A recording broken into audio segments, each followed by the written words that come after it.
My friends, let us come together in this moment, not merely to hear words, but to experience within ourselves a shift in awareness. For the great burden of the human scene today is not found solely in wars or in outward disturbances, but in the silent, invisible struggles that take place within the heart and mind of nearly every individual. It makes no difference how long one has walked the spiritual path, nor how sincere one has been in prayer or meditation. Still there arise moments when anxiety, depression, or a deep heaviness of spirit seems to settle upon us, and some, looking upon these experiences, imagine they have failed spiritually, that something is wrong with their practice or their faith. But I would like you to understand from the very beginning that these states are not personal failures, nor are they signs of weakness. They are simply the universal beliefs of the human mind pressing themselves upon consciousness, seeking acceptance. You see, we have lived for centuries with the notion that our emotional states originate within ourselves, that they have something to do with our character, our worth, or our spiritual maturity. Yet this is one of the greatest misunderstandings of the spiritual life. The fear you feel is not your fear. The sadness you experience is not your sadness. These are the impersonal suggestions of the collective human mentality. And the moment you begin to see them in that light, a great weight lifts from your shoulders, for you realize that you are not responsible for what the human thought world presents to you. You are responsible only for your response, whether you accept these suggestions as true, or whether you turn quietly inward and recognize the presence of God at the center of your being. Now, let us set the purpose of our time together. We are not here to fight emotion, to overcome it, to conquer it, or to destroy it. We are here to rise above the mental atmosphere in which these conditions appear. We are here to discover that peace is not something we manufacture by effort, but something revealed when we become still enough to sense the kingdom of God already present within us. And as we proceed, I ask you not to struggle with the concepts, nor to try to force any experience, but simply to listen with the inner ear. Let whatever truth is meant for you make itself known, for truth revealed is truth that acts, truth that heals, truth that dissolves the clouds of fear and reveals the light that has never been absent from your being. And so we begin with this assurance. There is a peace already established within you. There is a presence that has never wavered, never faltered, never left you for a single moment. Anxiety may come as a shadow, depression as a passing fog, but neither has the power to touch the divine center of your being. When we learn to rest in that center, even for a moment, the false sense begins to break and the true light begins to shine. Now let us continue. For it is essential that we clear away one of the most persistent misunderstandings on the spiritual path. Many earnest students come to me and say, "Joel, I have meditated, I have prayed, I have studied the truth. Why then do I still feel fear? Why does anxiety arise? Why does the shadow of depression still cross my path?" And my answer has always been the same.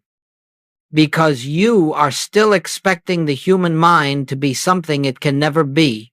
The human mind, the natural mind, was never endowed with peace.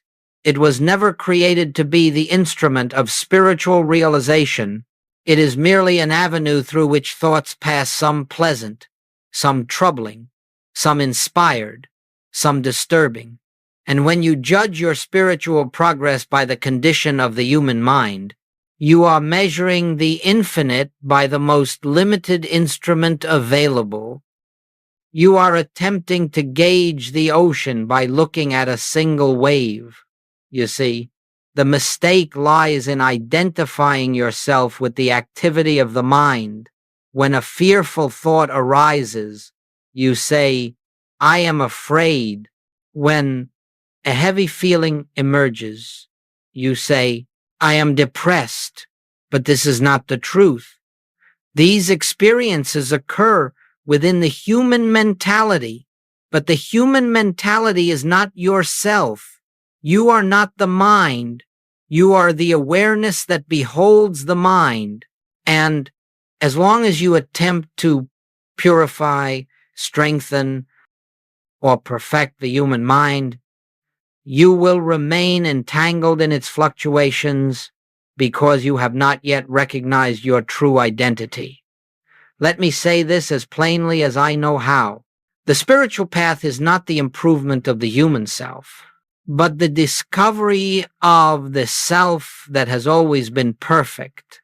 This is why spiritual people sometimes suffer more acutely than others. They are still trying to use truth as a mental tool, still trying to apply principles to the human mind, still trying to make the mind peaceful, harmonious, or joyful, and yet the mind, by its very nature, is incapable of sustained peace.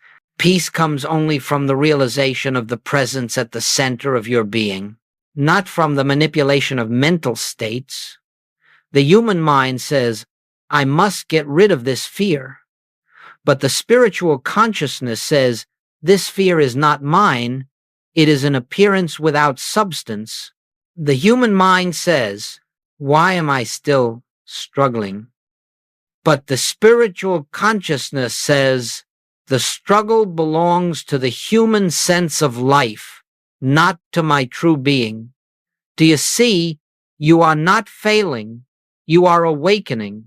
And part of awakening is the recognition that suffering continues only as long as we look to the human mind for comfort or guidance.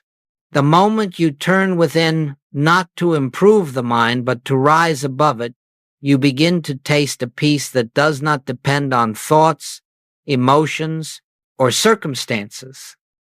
So let us lay aside this burden of self-condemnation. Let us cease measuring our spiritual maturity by the movement of thought or mood. Your spiritual identity has never been touched by anxiety. It has never been dimmed by depression. These are experiences of the outer self, the finite self, the self of appearances, not the self that lives in God and as God's expression. Remember this. Your suffering persists only when you try to heal the person you think you are instead of awakening to the presence you truly are. When this distinction becomes clear, half the battle is won. When it becomes a living realization, the battle disappears entirely. Let us go deeper now, for the next principle is one upon which much of your freedom rests. It may appear simple at first, but if you truly understand it, if it becomes more than a concept, your entire relationship to fear, anxiety, and depression will change. And the principle is this: fear is not personal. It does not belong to you. It never has. Fear is not a quality of your being. Fear is not generated from your soul. Fear is not the activity of your true self. Fear is a suggestion, an impersonal shadow moving across the surface of human consciousness, seeking a host, seeking acceptance, seeking a me to cling to. The tragedy is not that fear exists. The tragedy is that we have been trained to claim it as our own. We say, I am afraid. I feel anxious. I am discouraged. And the moment we attach the pronoun I to the passing suggestion, we give it a reality, a power, and a life it never possessed. Let me remind you of something profound. Anything you can observe cannot be you. If you can witness fear arising, then the fear is not the witness. If you can sense depression moving through the mind, then depression is not the one who senses. If you can feel anxiety tightening in the body, The anxiety is not the one who feels. You, the true I, are the awareness in which these appearances arise and through which they pass. They have no more identity than a gust of wind, no more substance than a shadow cast by a cloud moving across the sun. When you cease to personalize the fear, its power begins to dissolve. When you stop claiming it, it loses its anchor. When you recognize it as impersonal, it cannot lodge itself within you. You might say, Joel, fear feels very real. It feels very personal. Yes, because the human sense of self has been conditioned for centuries to believe that whatever appears in consciousness must belong to the one who is conscious. But this is the very error we are learning to correct. Just as you would not call every image on a movie screen your life, nor should you call every thought or emotion that passes before your mental eyesight yourself. Fear is not personal. It is a universal belief in separation, a belief that there is something apart from God, something that can threaten, something that can harm. And because this belief is universal, it seeks expression through any mind that will accept it. But the moment you understand that fear is an impersonal suggestion, you rob it of its only strength, your belief in it. Do not resist it. Do not fight it. Do not try to cast it out. Simply recognize, with quiet clarity, this fear is not mine. It is not of God. It has no law, no substance, no power. It is an appearance without reality. And then watch how it loosens. Watch how it slips away. Watch how it fades without struggle. Every time you respond to fear as an impersonal shadow, you rise a little higher in consciousness. You establish yourself more firmly in the awareness that your true being is untouched by the movements of the human mind. And slowly, gently, the inner atmosphere begins to clear, revealing the peace that has always been present beneath the turbulence. Now we can move forward. For this understanding becomes the bridge to the next great truth, that the kingdom you seek, the peace, the joy, the assurance, is not something to be attained. It is already established within you, waiting only for recognition. Now that we understand the impersonal nature of fear, let us move deeper into the heart of truth, the recognition of the kingdom within. For without this recognition, we may succeed in calling fear impersonal, yet still feel vulnerable, still feel as though we must defend ourselves against the movement of the mind or the fluctuation of emotion. But once the kingdom is understood not as a distant hope, not as a future attainment, not as a reward for spiritual effort, but as the very center of your being, you discover a peace that transcends anything the human mind has ever known. When Jesus said, "The kingdom of God is within you," he was not speaking poetically, he was revealing the eternal truth of your identity.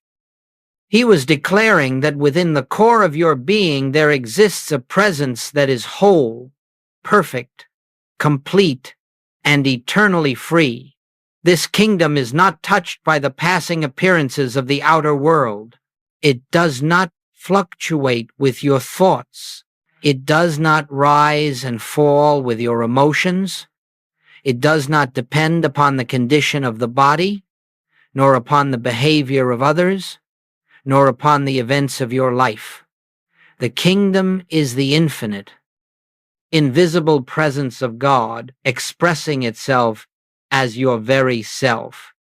And so long as you continue looking outward for peace, seeking it in relationships, in circumstances, in achievements, in the approval of others, you will experience only moments of temporary harmony, followed by the inevitable return of fear or uncertainty.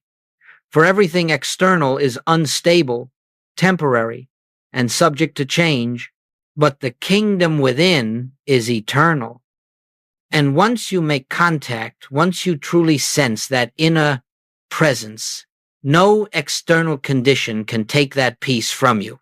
Now, let us understand something very important. The kingdom within is not a mystical feeling, nor a pleasant emotion, nor a moment of heightened inspiration. These may accompany the realization, but they are not the realization itself.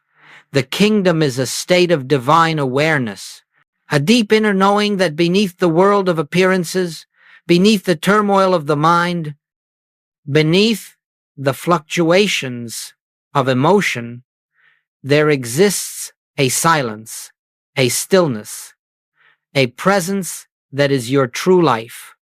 This presence does not come into being when you meditate, nor does it disappear when you forget it. It is always here, always functioning, always expressing, but it can operate consciously in your experience only when you recognize it. And this recognition is not accomplished by effort, nor by strain, nor by trying to reach God. It comes only through stillness, through the quiet turning inward, through the gentle resting in the truth of your oneness with the infinite. You see, peace does not come because you have succeeded in removing fear. Peace comes because you have discovered the presence in which fear dissolves naturally. Peace does not come by solving problems. Peace comes by realizing that within the kingdom of God there are no problems, and that this kingdom is the very ground of your being. Once you sense this even faintly, you begin to know that anxiety is not a power, that depression is not a substance, that fear is not a reality. They are appearances that have been sustained only by your belief in a life separate from God. And when that belief is dissolved by the recognition of the kingdom within, these shadows lose their footing entirely. So let this be our foundation. There is a presence within you that is already free, already whole, already at peace. You do not have to create it. You do not have to earn it. You do not have to purify yourself to deserve it. You have only to recognize it, to touch it, to rest in it even for a moment, and something within begins to shift. The noise of the human mind softens. The turbulence of the emotions subsides, and you begin to taste the peace that Christ called, "not as the world giveth." From this point onward, everything we explore will be based on this recognition that the peace you seek is not ahead of you, but within you. And our next step is to discover how to touch that inner presence, how to enter the stillness where fear disappears like mist in the sunlight. Let us now take the next step in this unfolding journey. For it is not enough to understand that fear is impersonal, nor is it enough to hear that the kingdom of God is within you. These truths must be realized, not as intellectual ideas, but as living experience, and such realization comes only through a certain attitude of consciousness that we call spiritual stillness, a stillness that is not the absence of thought, but the presence of recognition. Many students imagine that stillness requires them to force the mind into silence, to push thoughts away, to empty the mind by willpower. But this only intensifies the activity of the mind, and instead of peace, it brings struggle. The human mind is not quieted by force. It is quieted by the gentle recognition that there is a presence greater than the mind, and this presence is already active within you. Spiritual stillness begins with a simple turning inward, not toward the mind, not toward emotion, not toward sensation, but toward the center of being, that invisible point where God and you are one. This turning inward is not an effort, it is a relaxation. It is the release of the belief that you must do something to attain peace. Let me say this plainly. Peace does not come because you have controlled the mind. Peace comes because you have withdrawn your faith from the mind.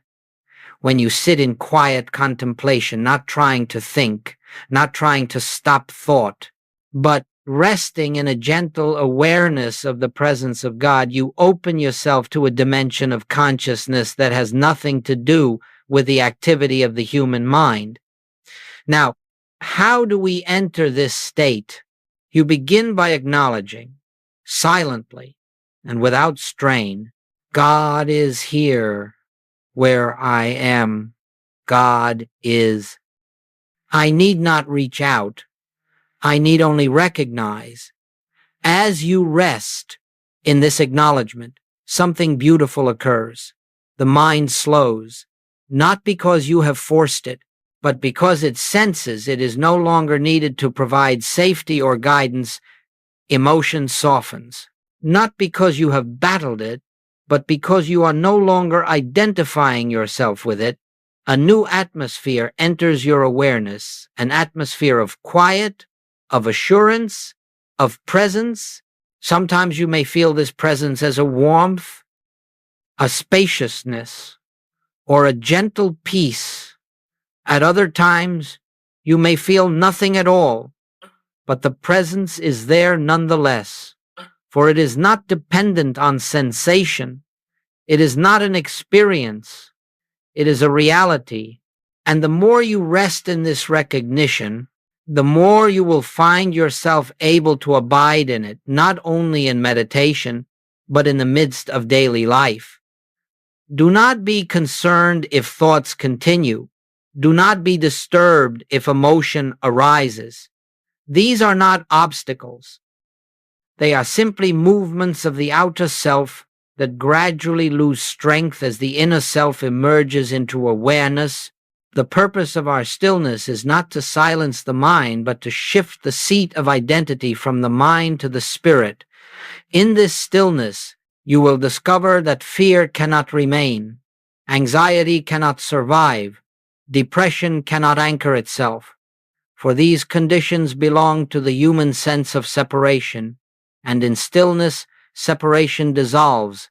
In stillness, you come into the realization that I and the Father are one, and in that oneness there is no fear, for there is no other to fear and no lack to grieve. This is the practice. This is the way, not effort, but recognition. Not striving, but resting in the truth of being. As you cultivate this inner turning day by day, you will find that moments of stillness become longer, deeper, more natural. You begin to sense the presence, not only in meditation, but in conversation, in work, in silence. In movement, you realize that God is not an experience to be attained, but a reality to be recognized. And when this realization dawns, you know that the peace you have been seeking was never something to gain, but something to uncover a peace that has always been the essence of your being. Let us now move into a truth that marks a profound turning point in the spiritual life, a truth that separates those who remain imprisoned in emotional struggle from those who rise above the turbulence of the human condition. And the truth is this: you are not here to fight emotion. You are here to witness truth.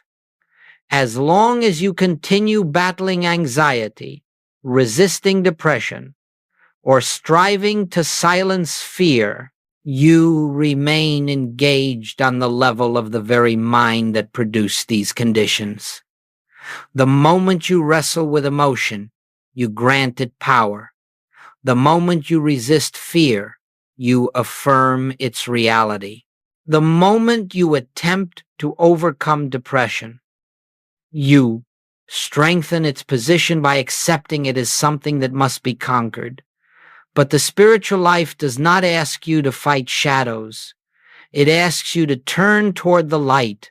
The shift that must take place, the great and liberating shift, is from reacting to emotion to simply witnessing it, from personalizing feeling to recognizing its impersonal nature, from striving to change the outer atmosphere to resting in the truth of your inner being. Let me illustrate this for you. When fear arises, the human mind instantly contracts. It says, I must escape this. I must push it away. I must protect myself. And in that very moment, the fear is accepted as a power, as a presence, as something that has authority. But the spiritual consciousness says, this is not my fear. This is nothing but a suggestion. Let me remain still and let truth reveal itself. You see the difference? One response strengthens the fear, the other dissolves it. Likewise, when sadness or heaviness appears, the human sense says, why is this happening to me? It personalizes the emotion. It wraps identity around the appearance. But the spiritual consciousness gently observes, this too is not mine. This is a passing shadow. Let me rest in the presence that remains untouched. In this shift, from fighting to witnessing, a remarkable liberation takes place. The moment you stop struggling with emotional states, they lose the very fuel that sustains them. Like fire deprived of oxygen, they begin to fade. You are not required to fix emotion. You are not required to manage it. You are not required to improve it. Your only task is to stand still in the truth that your being is spiritual, invisible, indestructible, and eternally one with God. Now, you may ask, Joel, does this mean I should ignore my feelings or pretend they are not there? Oh no, my friends, we do not deny emotion. We deny its power. We do not suppress it. We refuse to claim it. We do not resist it. We see through it. And we do so by anchoring ourselves in the inner realization that the presence of God is the only reality of our being. As you continue to witness rather than fight, a new clarity arises.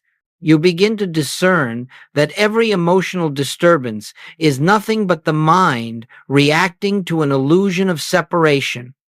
When you stop reacting and simply rest in the awareness of oneness, the illusion dissolves. This is the great shift. From the noise of the human mind to the silence of the divine presence, from struggling with shadows to beholding truth, from attempting to change appearances to abiding in the reality that never changes. And in that abiding, fear loses its identity, depression loses its anchor, anxiety loses its momentum, for you have withdrawn the only power they ever possessed, your belief in them. This is not a fast process, nor is it a slow one. It is an unveiling. It is the dawning of light. And as this light grows within you, you will find that you no longer live from the surface of the mind, tossed about by emotional winds, but from the depth of spirit, where peace is not earned but revealed. Let us move now into one of the most vital revelations on the spiritual path, perhaps the very cornerstone upon which all inner freedom rests. For behind every fear, every anxiety, every sorrow, there lies a single root, the belief that you exist as a separate self, apart from the presence of God. And until this belief is dissolved, emotional suffering will continue to arise. No matter how sincere your spiritual practice may be, the moment you feel alone, the moment you feel vulnerable, the moment you imagine yourself to be a self surrounded by a world of powers, forces, influences, and circumstances, you have accepted the great illusion of separation. And in that instant, fear becomes possible, depression becomes possible, anxiety becomes possible, for all these states are born from the sense of aloneness, from the belief that you must somehow sustain your life by personal effort, personal wisdom, personal strength. But hear this truth clearly. You have never been a separate self. You have never lived apart from God. You have only believed that you were separate, and this belief has produced the entire burden of human suffering. When the human mind says, I am afraid, it speaks from the illusion of separateness, it believes it must defend itself. When the mind says, "I am discouraged," it believes it stands alone with its burdens. When the mind says, "I am overwhelmed," it imagines it is responsible for holding up the weight of life. Yet none of this is true. Behind the human sense of self stands the real self, the I of your being, the Christ consciousness that declares I and the Father are one. This self is not struggling. This self is never anxious. This self does not know depression. This self lives in the eternal light of God's presence and has never for a moment been separate from the infinite. All spiritual healing, all spiritual peace, all spiritual awakening comes from releasing the false identification with the human self and recognizing your identity as the individualized expression of the one divine life. Let us approach this practically. When fear arises, do not say, "I am afraid." Instead, turn inward and gently acknowledge, this fear comes to the human sense of self, not to the I that lives in God. When heaviness comes, do not claim it as yours. Simply observe, this sadness seeks acceptance in me, but it has no place in the self that is one with God. When anxiety appears, do not enter into its story. Rest in the quiet inner knowing. This anxiety is a movement of the collective human psyche, not a statement of my being. Now, you may wonder, Joel, if I am not this human self, then what am I? You are the place where God shines through. You are the awareness in which the infinite reveals itself. You are the being that God lives as, breathes as, expresses.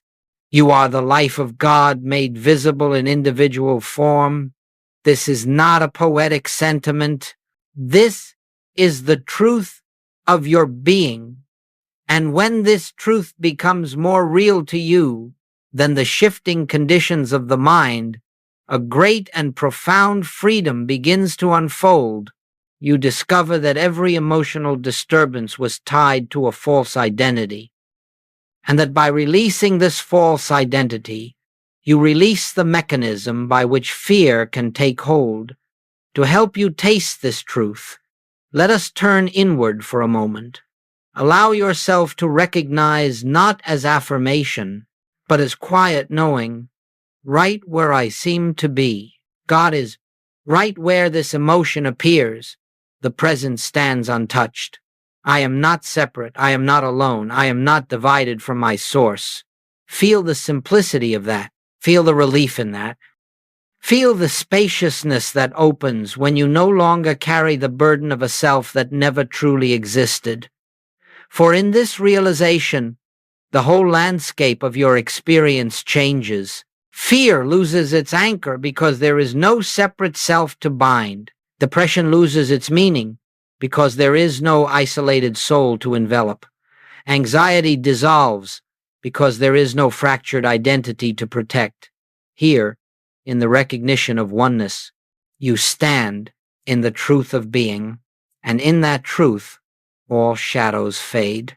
Now, my friends, having come to this recognition of oneness, let us bring this truth into daily living. For spiritual realization must not remain confined to moments of meditation. It must illuminate the small hours of the day, the moments when fear attempts to intrude, when pressure arises, when the human mind becomes stirred, or when the unexpected confronts us. For the spiritual life is not lived merely in silence. It is lived in consciousness, moment by moment. As we abide in the awareness of the kingdom within, let us be very clear. We are not attempting to create a perfect human life.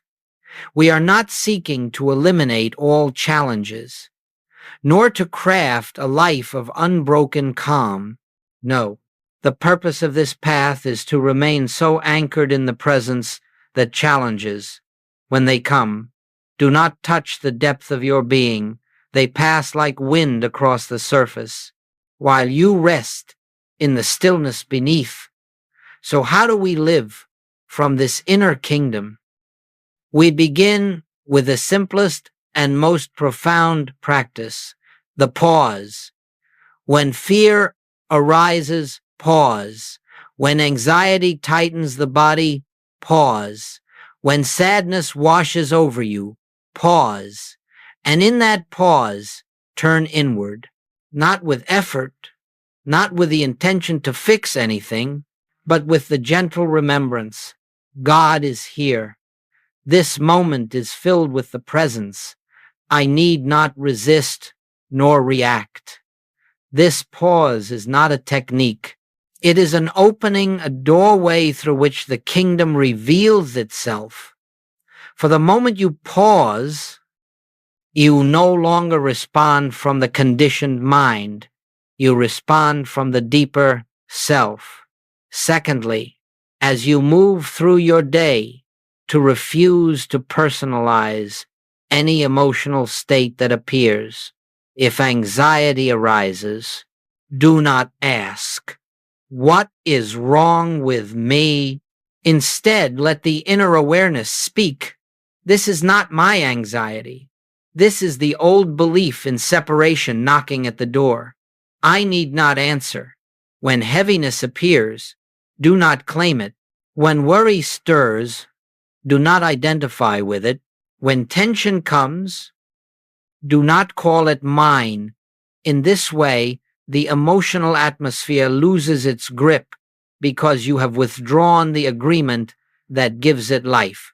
Thirdly, allow yourself regular moments, brief, effortless moments of quiet recognition. You may not always have time to sit in meditation, but you always have time to remember, I am not separate. The presence is here. Even a single breath of recognition can shift the tone of an entire hour. Fourth, as you go about your tasks speaking, working, listening, remind yourself that you are not the one doing these things by personal power. Behind your actions stands the infinite. Behind your words moves the spirit. Behind your thoughts flows a deeper intelligence. As this awareness grows, you discover that burdens lighten, decisions become clearer, and life moves with greater harmony, not because you are controlling it, but because you are no longer attempting to live life as a separate self. Finally, when you face difficulties, and they may come, do not fall into the old habit of panic or self-blame. Simply turn within and rest in the inner assurance. The presence that lives as me is already here. The wisdom needed is already here. The solution already exists within the kingdom. I need only be still enough to recognize it. And as you continue in this way, pausing, recognizing, refusing to personalize, and gently resting in awareness, you will notice that something begins to change. You will find that emotional states that once gripped you fiercely now pass more quickly, more lightly.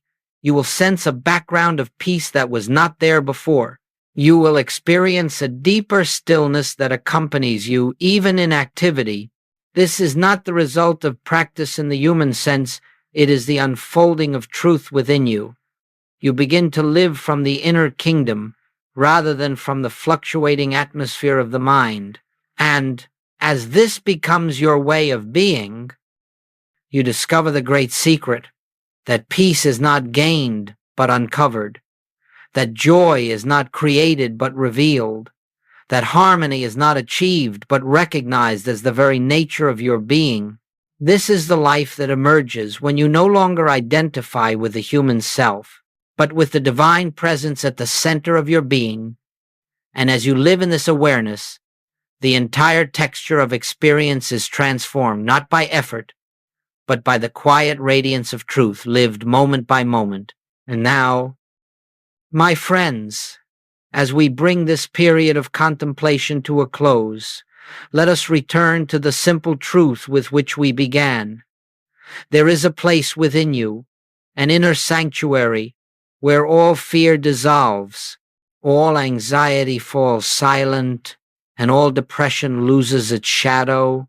It is not a far place. It is not a hidden place. It is not a place that must be reached through effort or discipline. It is the innermost chamber of your own being, the kingdom of God that has been present from the beginning, waiting only for your recognition.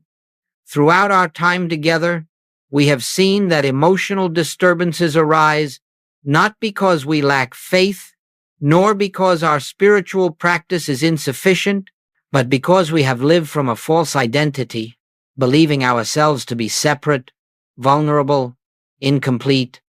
And yet, behind this belief lies the eternal truth. You are the expression of God. You are the life through which the infinite shines. You are the awareness in which all illusions appear and in which all illusions dissolve. As you rest in this realization, even for a single moment, something within you awakens to the certainty that peace does not depend upon the shifting conditions of the mind, nor upon the events of the world, nor upon the resolution of your problems. Peace is already present. Peace is the nature of the presence within you. Peace is the essence of your being. And so I ask you, as you leave this time of reflection, to carry with you not a technique, not a formula, but a remembrance, an inner knowing that at any moment, in any circumstance, you may turn within and find the quiet, steady radiance of God's presence. You may pause, you may rest, and you may rediscover the truth that has never ceased to be true. You and the Father are one. Let the burdens of the world fall from your shoulders. Let the weight of the separate self dissolve. Let the inner light reveal itself not through effort, but through the simple act of recognition. And as you go forward, may this presence that lives as you lead you gently, guide you silently, and unfold your path with a grace that does not come from human striving, but from the infinite that has always been the foundation of your life. In quietness, in trust, and in the deep awareness of oneness, you will find that the stillness you have sought has been within you all along, waiting only for you to enter, to rest, and to remember.